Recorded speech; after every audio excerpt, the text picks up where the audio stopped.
I felt so compelled to tell this story. In fact, this is how it started. When it became apparent that there was some memory loss going on, and he was always an absent-minded professor, so how do you know the difference between, just not being able to find your car keys and then not being able to find 5 or 6 other things? It's a very hard line to discern. He just couldn't quite believe, even with all these signs, that that's what was really happening to him. He said, they call it Alzheimer's, but I don't call it anything. And I think there's great wisdom in that, because in our very medicalized society, whenever we get a diagnosis, we freeze the person into that diagnosis. And then we see the diagnosis more than the person. And that's really a sad thing, because that's not the truth of it. So we made sort of a deal at the beginning that we'd really stay in very close touch about what was going on. We referred to these as his reports from the interior. For example, he said, I feel as though someone has taken the wheels off my roller skates. What an image. Grab onto whatever stick of kindling you can when you're going down with the Titanic. After one of his passing out episodes, he said to me, I'll go ahead and explore the next chapter and prepare the way for you. So beautiful.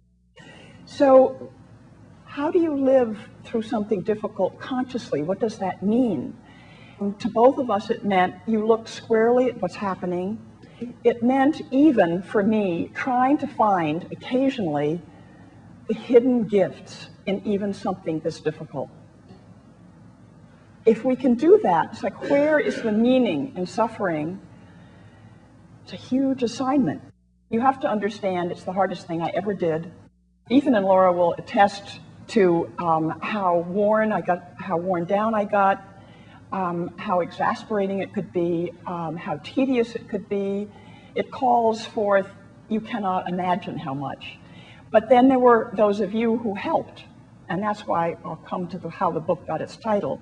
I mean, Rumi gave me the title, The Majesty of Your Loving. I opened the book, and what I read was these words. Copper doesn't know it's copper until it's turned to gold. Your loving doesn't know its majesty until it knows its helplessness. Of course, that's what we were dealing with, was helplessness. His growing helplessness, mine, in the face of what was happening. But what did it say? It said, your loving doesn't know its majesty until it knows that, its helplessness. I came to say to myself, this is in the natural order of things. It's no surprise that somebody who's in his 70s starts to have some kind of form of diminishment, either of the body or of the mind. It had to do with acceptance, like, this is the way it is.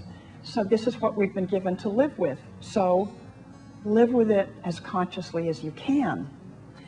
And that was part of a perspective that helped me to realize this wasn't just my story or Hobbes and my story, but it was a universal story.